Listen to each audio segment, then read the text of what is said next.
Hey guys, Scott Fishman here for Pro Wrestling Illustrated, heading into Alwayz Ready, the NWA pay-per-view coming up this Saturday, 8 p.m. on Fight TV and pay-per-view.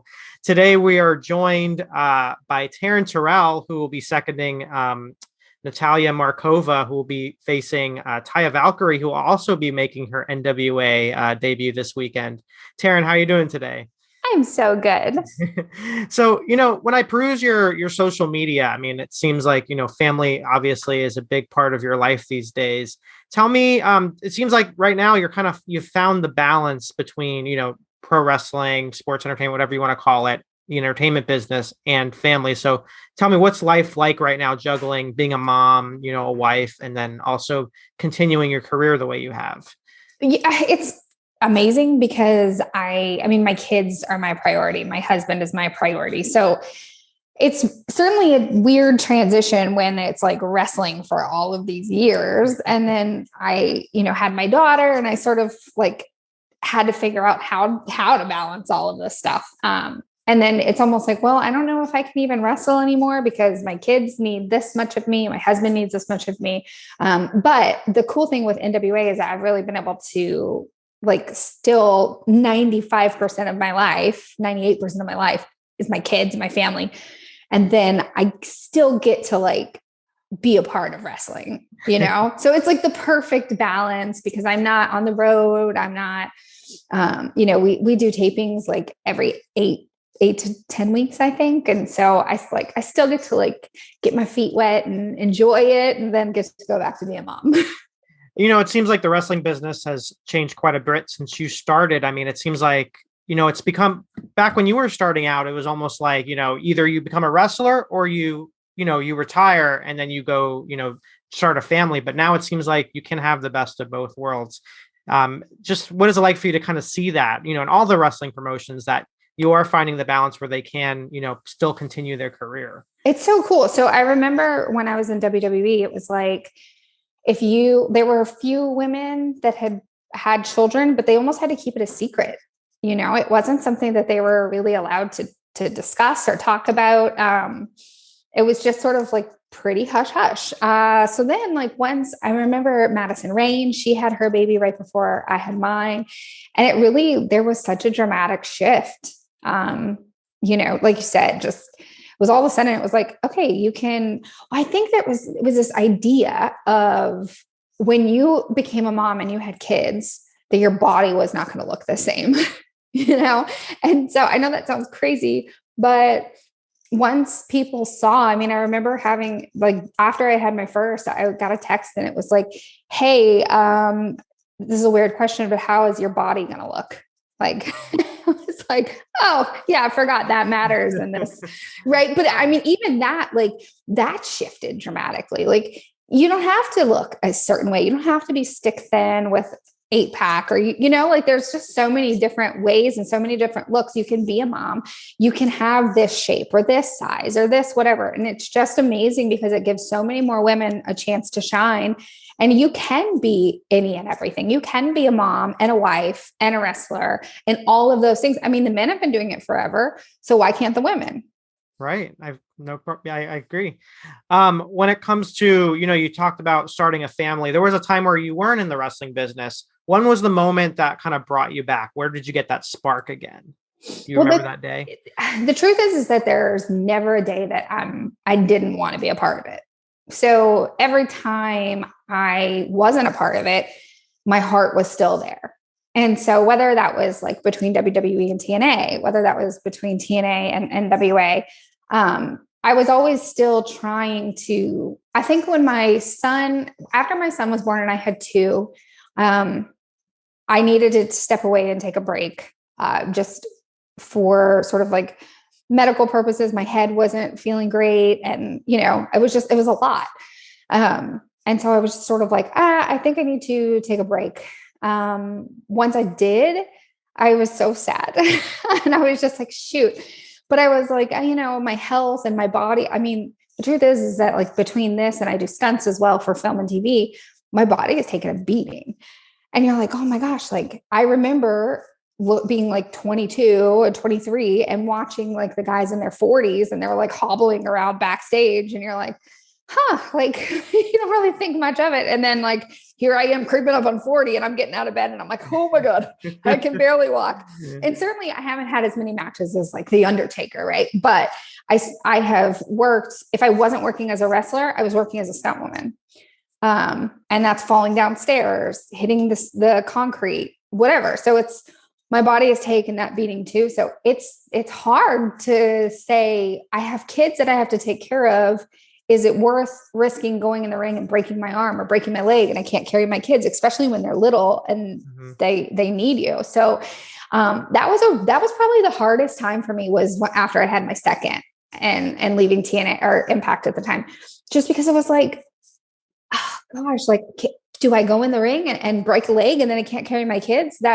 So I think like I needed my son to get a little bit older so that I felt more comfortable in saying like, okay, if something happened and if I broke my leg, could I manage this? Yes, I could. Okay, let's figure out a way back in. And yeah, it's nice to have the support of your family too. I'm sure that's really important when you're going away on these trips. I mean, someone has to watch the kids, right? So yeah, I mean, we luckily my mother-in-law, she lives in Maine and she'll come down occasionally, but my husband actually, he works a ton also. He's a stunt man and stunt coordinator. So he's always on set. So I mean, it's a balance. That's for sure. It's not an easy one, but at the same time, I want my kids to know that you should always continue to do what you love. And I think that's really important. So I'm glad that, we try and keep them a part of it. My daughter's actually coming with me to Alwayz Ready. Love it. So yeah, so we just find ways to make it work. What do they think of mom being a pro wrestler? They love it.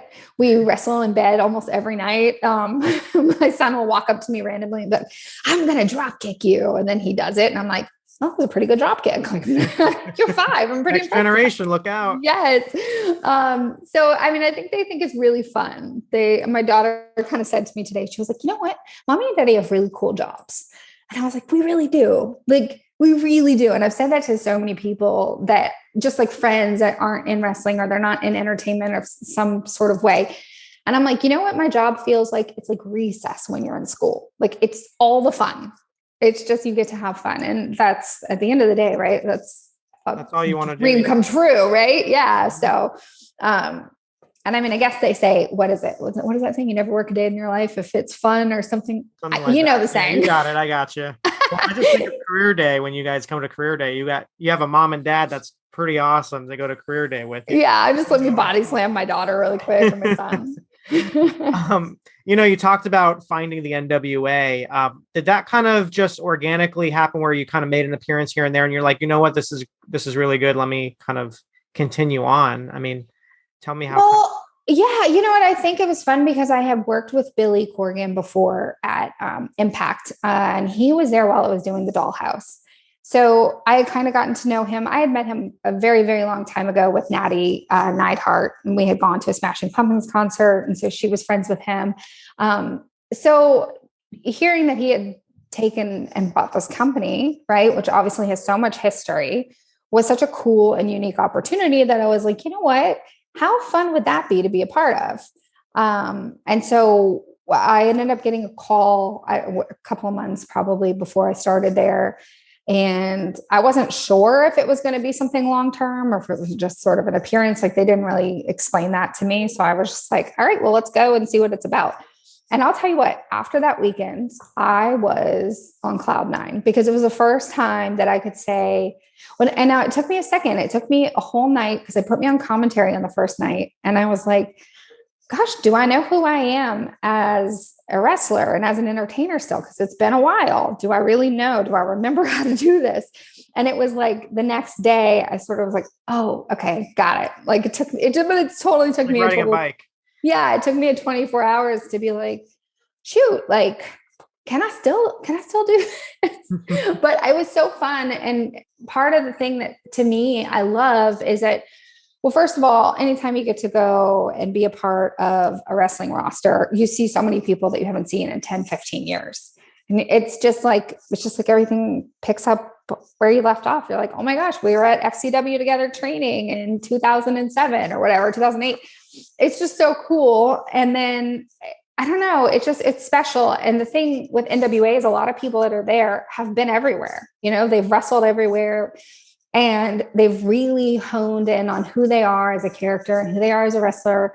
And I just think that we get the opportunity to create things on our own, which I've never had that opportunity before. I mean, I've had amazing opportunities and I've loved them. But you really get to just go out there and take chances. How is it? You're obviously, when you go there, you have the likes of Melina, but you also are facing, women like Kamille who are on the scene. How does it feel to be kind of one of the veterans in the locker room? So take me through as you transition now in this next part of your career. Do you find that you're kind of giving that knowledge? I mean, even, you're managing Natalia this weekend, talk about just being a part of that and stepping into that role. Well, I've gotten to learn so much, it's been quite a journey. So I've gotten to learn a ton. And so for sure, whatever I can pass on that can help any upcoming wrestler it's really a cool opportunity. I'm not Gail Kim, I don't have the technique and I'm not going to be able to go in there and tell you how to, this is how you should put together your match. And these are the moves and But I love focus on character. That is, to me, it's so important. And it's important to be genuine to whoever your character is as well. Not just this haphazard, this is who I'm going to be. It's got to be real. It's got to be you. And so I think that's really cool to sort of have that opportunity to talk to people and say okay, you're very, very new in this business. Stay true to who you are, be who you are. Obviously turn it way up, but you have to be who you are, because I can say as a baby face, that's not who I am. And I don't ever feel like when I was in certain places where I'm oh, this is how you sort of need to be.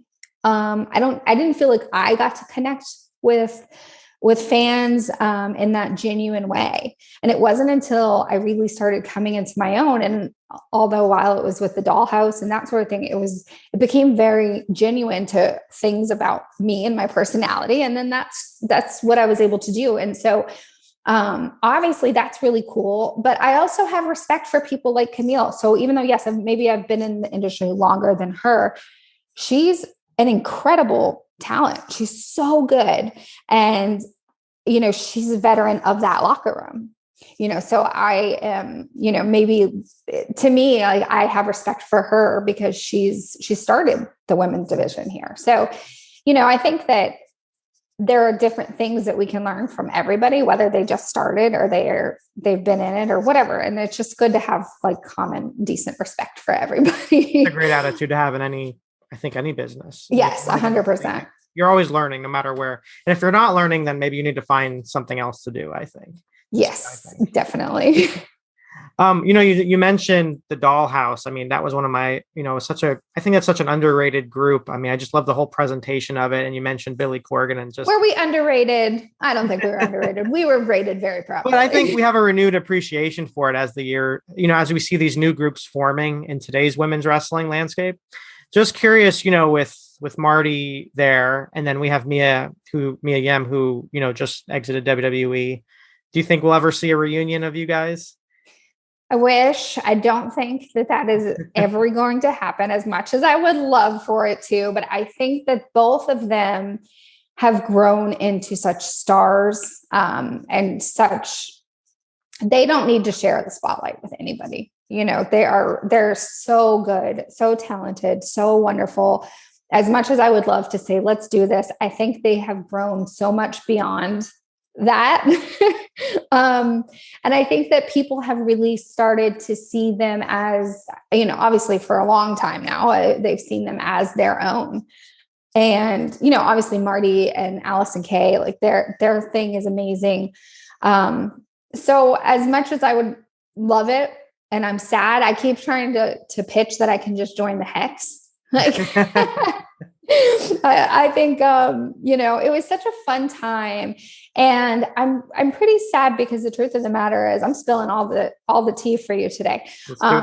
I normally don't, but I appreciate what you do and all you do for all these years. So, the truth of the matter is that I think when I was in the Dollhouse, I didn't have the appreciation. I mean, kind of like you said, I didn't have the appreciation for what it was at the time. And I was really stressed because I had the title and I had this daughter who was super young at the time. I was on my own and it was a whole lot of stress at one time. And so I would like get to TV and I have a nanny with me, but yet my daughter still needs me. I would literally be breastfeeding in the makeup chair, trying to just get everything done and then go do this interview and go do that and go do this photo shoot. And it was like, oh my gosh, like I felt like my brain was going to explode. So it was like, I'm so sad that I didn't really take the moment to like take it in and say, this is really cool what we're doing. And, so I'm sad about that, but it was such a cool moment and such a, like, I look back at pictures and I'm like, man, we were a vibe. Like we totally rocked it. But I will say, like, Marty and I have, we've had tag team matches where I haven't necessarily wrestled, but I've valeted Genocide and Alwayz, and there's chemistry, and so there was chemistry with us being against each other and chemistry with us being with each other. So I think at the end of the day, there still could be some fun things that could come about, but I don't think the Dollhouse will ever have a revival. Oh, okay. Maybe conventions, maybe. Listen, I was about to say, they have those like, the ones where everybody's like 80 and you're like, oh, remember when? Like, I think that's when we're going to do like a Dollhouse 80-year-old edition. Dollhouse reunion. Okay. Well, there's still hope, maybe in, 20, 30 years, 40 years. We'll see. I mean, we'll have to talk Marty and Mia into it. Yeah. One of the things you mentioned, Gail Kim, earlier, I just, one of the big turning points, I think, for your career was that those matches that you've had with her, including on pay-per-view, tons of pressure that you were put under, but you really shined. And Gail Kim, both of you just work so well together. It's always awesome to find when you have opponents that just have this natural chemistry, and maybe you don't even realize it's there until you're in the ring for the first time. So, as we're looking back, Impact Wrestling is celebrating its 20 years. And you were part of a lot of that history. So looking back, take me through just what kind of pride you take in those matches and just maybe favorite memories of those 20 years of Impact. It's funny because I wanted to be a part of them so badly. And when I was let go of WWE, I was like, okay, cool. I'm going to go there. That's going to be great. And then I couldn't get a job to save my life. Like, it was the same thing with WWE. I had to fight my butt off to get a job there. And I had to fight my butt off to get a job at TNA. I mean, I would go and I would meet with people there and they'd be like, oh yeah, okay, we'll give you a call. And then nothing. It took like, I think 2 years somewhere in there before I actually got a job there. And I remember the first day I walked into the locker room and I was like, gosh, this is so weird. Cause it's like, I had only known 2 locker rooms at that point, which was the FCW and WWE. So it was like, oh my God, like, how is this going to be? I had met a few people here and there, but it was like, it was just such a cool environment. And I remember when I walked into that locker room, it was Christy Hemme and Gail Kim. And, it was Brooke and Victoria, Tara, and everybody was super cool and chill and Velvet and Angel. And it was like, okay, like, this is a really neat environment. Like, everybody's just chill and doing their own thing. And it wasn't this tense feeling like a WWE where it was just sort of like kind of always walking on eggshells there.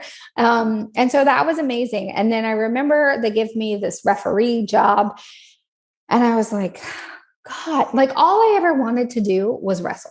That is it. So I'm like, at WWE, I wanted to wrestle. Here, you can be the assistant GM, and I was just like, oh, okay. Everything but. However, I didn't see like the long road, long story, whatever that thing is called. I never know my right sayings. Because had it not been for me reffing and like actually really building that story with Gail, it would not have been what it was. But it was like a solid, I don't know, probably 6-8 months of me coming in and being a ref to actually having a match. I mean, I'm not sure of the timeline, but it was a long time. So I look back at it, and I know Dave Lagana had a big part of that, and just sort of like really building that arc for us. And so obviously when we got into the ring, we had a ton of chemistry, thank God, because it would have been a whole lot of time wasted for nothing. But I think that we really just got, it was just such a cool opportunity. And then after that match with Gail, the first one, the Slammiversary one, yeah, I think so. I can't remember. That's terrible. After that, I remember we went to the back and Hulk Hogan was standing and clapping.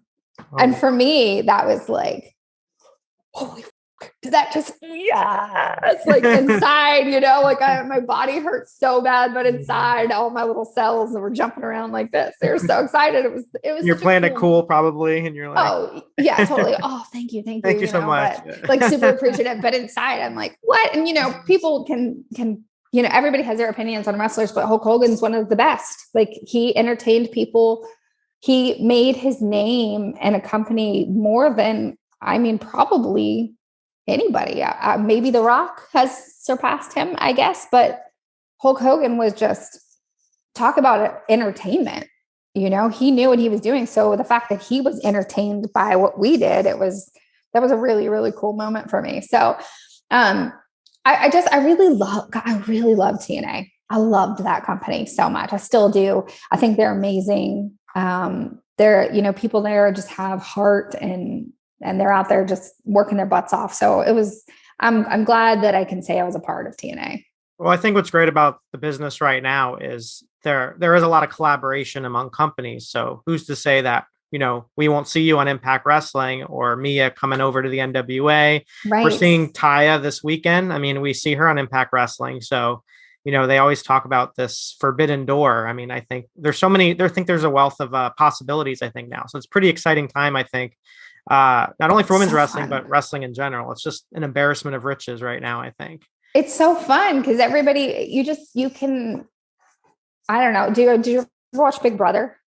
Oh yeah. Yeah. It was like expect the unexpected. And I feel like that is definitely the quote, or what is wrong with me? I can't look at any of my sayings.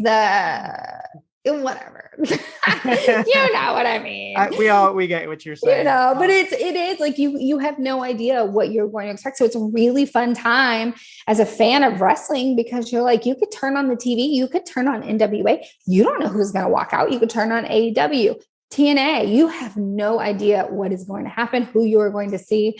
And it could be a blast from the past. It could be someone that you were a fan of 8 years ago, 10 years ago. And you're like, oh my God. Like it creates such a cool, unique environment for wrestling fans. No, yeah, no doubt. This weekend, is of course the big NWA show, Alwayz Ready. It's so cool to see the evolution of women's wrestling within the NWA. The brand is built off of, decades of history and lineage, and Billy Corgan has kind of found a way to kind of honor the past, but also, move forward in the future. So tell me what fans can expect. You said you're bringing your daughter, so that's a big deal. So, not a lot of pressure there to have your girl win, Natalia. So talk about just your, have you spoken, your bond with her heading in, and then just this overall match. You talk about being a character and being, thriving on that. So, I think valets and managers in a way is a lost art in general. I think within wrestling, I think they don't get enough credit. So it's fun to see that within the NWA, especially with you as well involved. So what can fans expect? Take me through the match, the bond, all that stuff. Well, I think the first thing that I should say is that I believe that as far as the ballets, it's just not really a thing anymore, but it is such a really unique thing about wrestling. And the great thing about NWA is that it does honor the past. So it makes sense there. I think it makes sense anywhere, but it makes sense there too, So right. It's really fun. And like I said, like when I get to work with people like Paula Blaze, right? This was her very first, she had just, I don't know, it was maybe her 7th match or something like that. So I get to sort of impart any information onto her.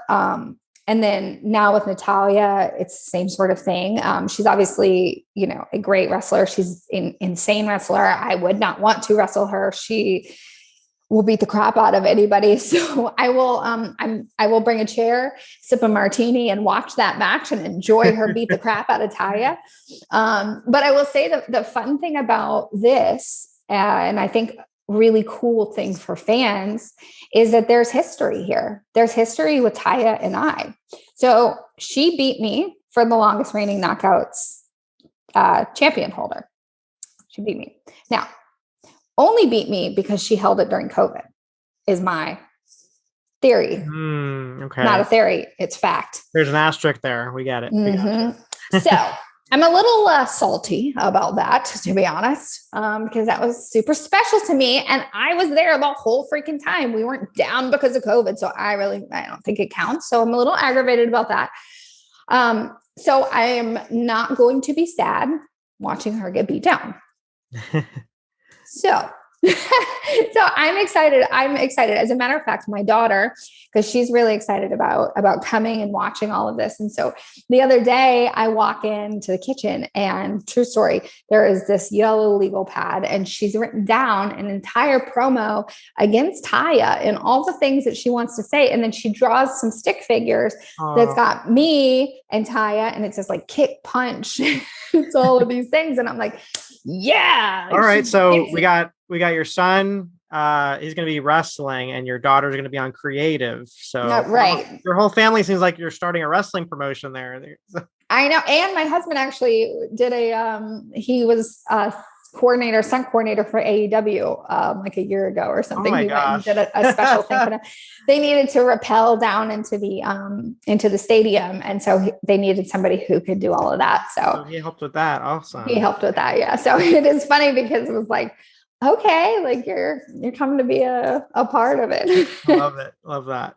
Well, thank you, Taryn, for taking a trip down memory lane with me. Of course. Catching up, and definitely excited to see what's next for you. It's happy to see you back in the, I wouldn't say back in the wrestling business, but because you've been back for a while now, but, fairly back in the wrestling business, and kind of just still have that passion for it. So cool to see that. So I don't think it will ever die. That's for sure. Awesome to hear. All right. Well, thank you so much for that. I appreciate it. Thank you.